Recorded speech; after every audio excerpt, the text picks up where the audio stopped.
എന്റെ രാവിലെ 5 മണിക്ക് തുടങ്ങി. 5 മണിക്ക് പച്ചക്കറി മാർക്കറ്റിലൊക്കെ ഒന്ന് പോയി, പിന്നെ അവിടെ നിന്ന് നടക്കുന്നവരെയൊക്കെ ഒന്ന് കണ്ട്, മേപ്പറമ്പ് പള്ളിയിലെ സുബഹി നിസ്കാരം കഴിഞ്ഞിറങ്ങുന്ന ഉപ്പമാരെയും ചെറുപ്പക്കാരെയൊക്കെ ഒന്ന് കണ്ടു. അത് കഴിഞ്ഞ് വീണ്ടും കോട്ടയുടെ പരിസരത്തെത്തി. 6:30 ഇവിടെ വരാമെന്ന് പറഞ്ഞിരുന്നപ്പോൾ 6:30 ഇവിടെ വരാൻ പറ്റി. ഇവിടെ നിന്ന് ഇനി 7 മണിക്ക് തന്നെ true line public school booth number 88 തൊട്ടടുത്ത് തന്നെയാണത്. അവിടെയാണ് വോട്ടുള്ളത്. അവിടെ നിന്ന് പിന്നെ കോട്ടയിൽ ക്ഷേത്രവും പിന്നെ നമ്മുടെ കൽപ്പാത്തി, പിന്നെ പറ്റാവുന്ന അത്രയും ബൂത്തുകൾ പറ്റുമെങ്കിൽ 180 ബൂത്തുകളും കവർ ചെയ്യണമെന്ന ആഗ്രഹമുണ്ട്. അതിനനുസരിച്ച് ഷെഡ്യൂൾ ചെയ്തിരിക്കുന്നു. ഈ പോളിംഗിന് ഇനി 20 മിനിറ്റ് മാത്രമേ ബാക്കിയുള്ളൂ. എങ്ങനെയാണ് അവസാന ഘട്ടത്തിന്റെ പ്രതീക്ഷ, ആവേശം? 26 മിനിറ്റ് ഉണ്ട്. അത് ആ 26 മിനിറ്റിൽ ജനങ്ങളുടെ മനസ്സിനെ സ്വാധീനിക്കുക എന്നുള്ളത് എളുപ്പമുള്ള കാര്യമൊന്നുമല്ല. പ്രത്യേകിച്ച് അവസാനത്തെ 2-3 ദിവസങ്ങളിൽ ജനങ്ങളെ ഏതൊരു തരത്തിലും അവരുടെ തീരുമാനങ്ങളെ അട്ടിമറിക്കാനൊന്നും ഒരാൾക്കും സാധ്യമല്ല. ഇത്തവണത്തെ പാലക്കാടിന്റെ ജനാധിപത്യ ബോധം, മതേതര കാഴ്ചപ്പാടൊക്കെ ഉയർത്തിപ്പിടിക്കുന്ന ഒരു തെരഞ്ഞെടുപ്പാണ്. പക്ഷങ്ങൾ പറഞ്ഞ് ജനങ്ങളുടെ വോട്ടുകളെ തിരിച്ചിരുന്നത് അവസാനിച്ചിരിക്കുകയാണ്. ജനങ്ങൾ കൂട്ടത്തോടെ അറിഞ്ഞു ചെയ്യുന്ന വോട്ടായി ഇത്തവണത്തെ വോട്ട് മാറും. അത് നിങ്ങൾക്ക് വോട്ടർമാരുടെ മുഖഭാവങ്ങളിൽ നിന്ന് മനസ്സിലാവും. ഞാൻ അതിന്റെ ഒരു ടെക്നിക്കാലിറ്റിയും കൂടി പറയാം. സാധാരണ എവിടെ ഉപതെരഞ്ഞെടുപ്പ് നടന്നാലും ഒരു 3% മുതൽ 5% വരെ പോളിംഗ് ശതമാനം കുറയേണ്ടതാണ്. അതിന്റെ ടെക്നിക്കാലിറ്റി നിങ്ങൾക്കറിയാം. ഇവിടെയുള്ളവർ മറ്റു സ്ഥലങ്ങളിൽ ജോലിയുള്ളവരുണ്ടാകും, മറ്റു സാഹചര്യങ്ങളൊക്കെ ഉള്ളതുകൊണ്ട്. പക്ഷെ ആ 3 മുതൽ 5% വരെയുള്ള ആ താഴ്ചയെ മറികടന്നുകൊണ്ട് വോട്ടിന്റെ ശതമാനത്തിൽ കഴിഞ്ഞ തവണത്തെ അതേ ശതമാനം നിലനിർത്തുകയെങ്കിലും ചെയ്യുന്ന ഒരു തെരഞ്ഞെടുപ്പായിരിക്കും. വോട്ടിന്റെ എണ്ണത്തിൽ, ടോട്ടൽ പോൾ ചെയ്ത വോട്ടിന്റെ എണ്ണത്തിൽ കഴിഞ്ഞ തവണത്തേതിൽ നിന്ന് ഒരു 100 വോട്ടെങ്കിലും കൂടുതലുണ്ടാകും. ഞാനിപ്പോഴും പ്രതീക്ഷിക്കുന്നത് 1.5 ലക്ഷത്തിലേറെ സമ്മതിദായകർ വളരെ കൃത്യമായി വോട്ട് രേഖപ്പെടുത്തും എന്ന് തന്നെയാണ്. 1,95,000 തൊട്ട് താഴെയുള്ളതിൽ 1,50,000 മുകളിൽ വോട്ട് പോൾ ചെയ്യപ്പെടും എന്നുള്ളതാണ് ജനങ്ങളുടെ പ്രതീക്ഷയിൽ നിന്ന്. വന്നവരൊക്കെ വണ്ടി പിടിച്ച് വന്നവർ, ഇന്നലെ രാവിലെ ഉച്ചയ്ക്കൊക്കെ ഗൾഫിൽ നിന്നും വിദേശങ്ങളിൽ നിന്നും ഡൽഹിയിൽ നിന്നൊക്കെ വിളിച്ച് വരണ്ടെന്ന് വിചാരിച്ചായിരുന്നു. വരാൻ പോവുകയാണ്, ഞങ്ങളവിടെ ഉണ്ടാകും, നിങ്ങളുടെ കൂടെ അല്ലെങ്കിൽ പിന്നെ ആരുടെ കൂടെ നിൽക്കേണ്ടത് എന്നുള്ള ചോദ്യങ്ങളും. ഞാൻ വയനാട് ഉപതെരഞ്ഞെടുപ്പിലെ പോളിംഗ് ശതമാനം 5% കുറയുമെന്ന് പറഞ്ഞത് സാധാരണ കണക്ക് വെച്ചിട്ട് പോലുമല്ല. അതിനും അപ്പുറത്തെ കാഴ്ചപ്പാടുള്ളത് കൊണ്ട് തന്നെയാണ്. 10% അവിടെ വോട്ട് കുറഞ്ഞു, എണ്ണത്തിൽ ഗണ്യമായ കുറവുണ്ടായി. അപ്പോൾ അതുകൊണ്ട് തന്നെ ഇവിടെ വളരെ കൃത്യമായി ഞാൻ പറയുന്നു, എണ്ണത്തിൽ കൂടുതലുണ്ടാകും, ശതമാനം ഒട്ടും താഴുകയുമില്ല. ജനങ്ങളുമായി ബന്ധപ്പെട്ട വിഷയങ്ങൾ, ആ വിഷയങ്ങളിൽ ശ്രദ്ധ കേന്ദ്രീകരിച്ച് ഇന്നലെയും പ്രചരണം. ഞാൻ എൻ്റെ ശ്രദ്ധ എത്ര നിങ്ങൾ ശ്രമിച്ചിട്ടും വേറൊന്നിലേക്കും മാറിപ്പോയിട്ടില്ല. എനിക്ക് 2 വോട്ടുണ്ടെന്ന് പറഞ്ഞ കള്ളന്മാരുടെ അടുത്ത് മാത്രമാണ് അത് തിരുത്താൻ വേണ്ടി ഞാൻ കുറച്ചു നേരം ഇരുന്നത്. അപ്പോൾ അതുകൊണ്ട് തന്നെ ആ ഒരു വിഷയത്തിലല്ലാതെ ഞാൻ ജനങ്ങളുമായി ബന്ധപ്പെട്ട് നിൽക്കുന്ന കാര്യങ്ങളിലും അവരുടെ അടുത്ത് എത്തുന്നതിലും മാത്രം ശ്രദ്ധിച്ചിരുന്ന ഒരാളാണ്.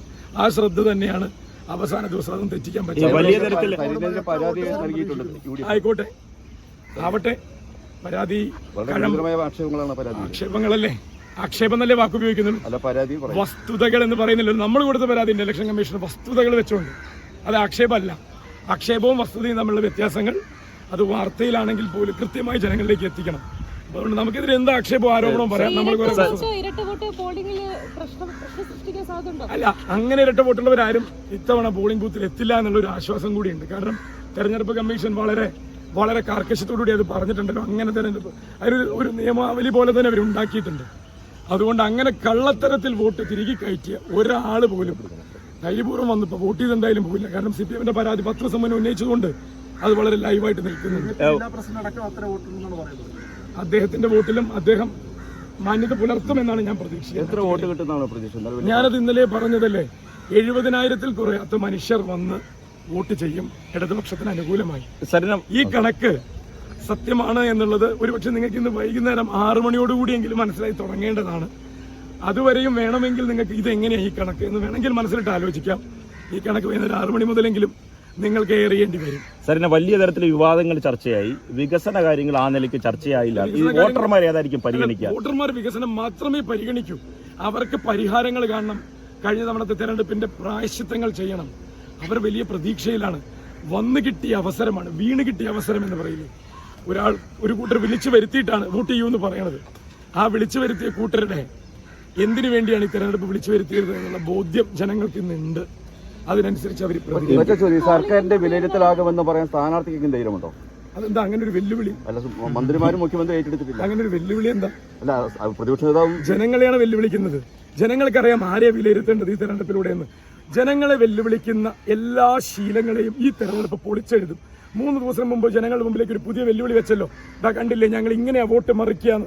ഞാൻ ഈ പ്രയോഗങ്ങളെയൊക്കെ തിരുത്തിയ ഒരു ആൾ വന്ന് ഒരു വോട്ടാണ് ചെയ്യുന്നത്. അയാൾ മറിക്കൊന്നുമല്ല ചെയ്യണത്. ആ മനുഷ്യന്റെ വോട്ട് രേഖപ്പെടുത്തുകയാണ്, അറിഞ്ഞ് നൽകുകയാണ്. അത് കൂട്ടത്തോടെ കുറെ പേര് ചെയ്യുമ്പോൾ മറിച്ചു, മറിഞ്ഞു, അല്ലെങ്കിൽ മാറ്റിക്കുത്തി, ഈ പ്രയോഗങ്ങളൊക്കെ ജനാധിപത്യ വിരുദ്ധമാണ്. ഞാൻ അതുകൊണ്ട് തന്നെ വളരെ കൃത്യമായി പറയുന്നു, ജനങ്ങളെ വില കുറച്ച് കാണുന്ന ചോദ്യങ്ങളും കഴിവതും ഇന്ന് ഒഴിവാക്കുക. വളരെ പോസിറ്റീവായി ഇന്നത്തെ ഇലക്ഷനെ റിപ്പോർട്ട് ചെയ്യുക. ഞാനെല്ലാം പറഞ്ഞു കഴിഞ്ഞില്ലേ, പോസിറ്റീവായി റിപ്പോർട്ട് ചെയ്യാൻ പറഞ്ഞു കഴിഞ്ഞ ഉടനെ ഒരു നെഗറ്റീവ് ചോദ്യം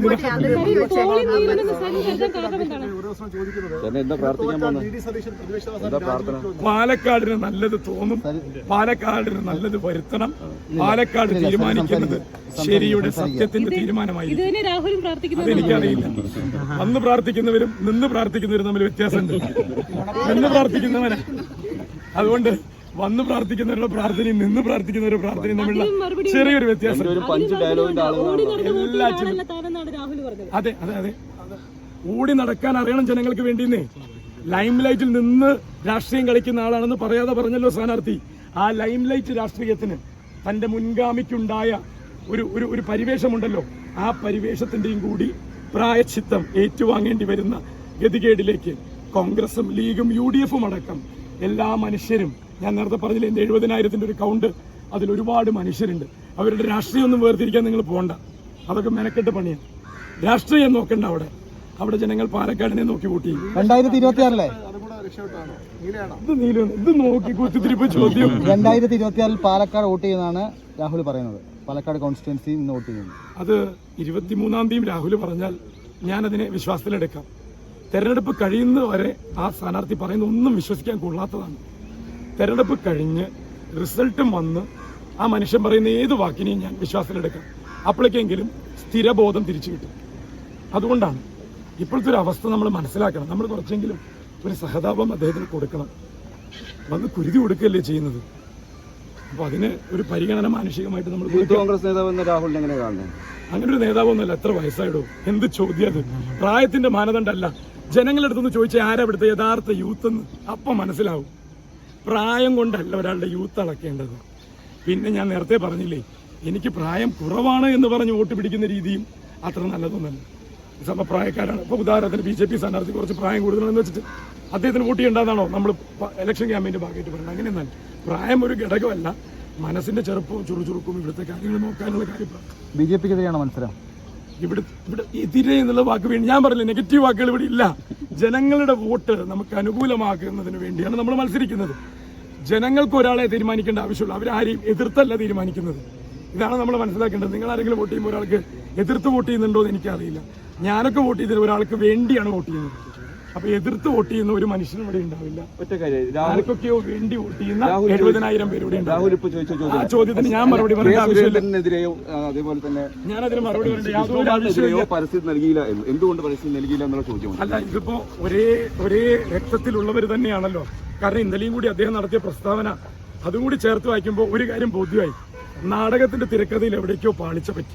അപ്പൊ അതുകൊണ്ട് ആ 2 പേർക്ക് പറയുന്നതും ഈ പറഞ്ഞ ആൾക്കെതിരെ പറയുന്നത് അത് തന്നെ പറയുന്നത്. പറയേണ്ടിയിരുന്ന 2 പേരെന്ന് പറഞ്ഞ് പരാമർശിച്ച പേരുകളും പറഞ്ഞ ആളും ഒക്കെ ഒന്ന് തന്നെയാണെന്നേ. അതല്ലേ ഞാൻ പറയുന്നത്. ഇപ്പോഴും രക്തത്തിൽ അത് തന്നെയാണെന്ന് ഇന്നലെ അദ്ദേഹത്തിന്റെ പ്രസ്താവനയിൽ നിന്ന് മനസ്സിലായില്ലേ? അതൊക്കെ CPM-ൽ വന്നാൽ നടക്കുമായിരിക്കില്ല. അതുകൊണ്ട് അതൊക്കെ നടക്കുന്ന ഒരേ സമയം 2 രാഷ്ട്രീയം പറയാനുള്ള സ്വാതന്ത്ര്യം നൽകുന്ന ഒരു പ്രസ്ഥാനത്തിലേക്ക് ഞാൻ ഈ സ്വാതന്ത്ര്യത്തെയാണ് ചോദ്യം ചെയ്ത് പുറത്തു വന്നത്. അത് ദുസ്വാതന്ത്ര്യമാണ്. ഒരു മനുഷ്യനൊരു നിലപാടുണ്ടാവണം, ഒരു ആദർശം ഉണ്ടാവണം. അത് പണയം വെച്ച് 4 വോട്ടിന് വേണ്ടി ചെയ്യുന്നതൊക്കെ തിരിച്ചടിക്കും. ഞാനൊന്നും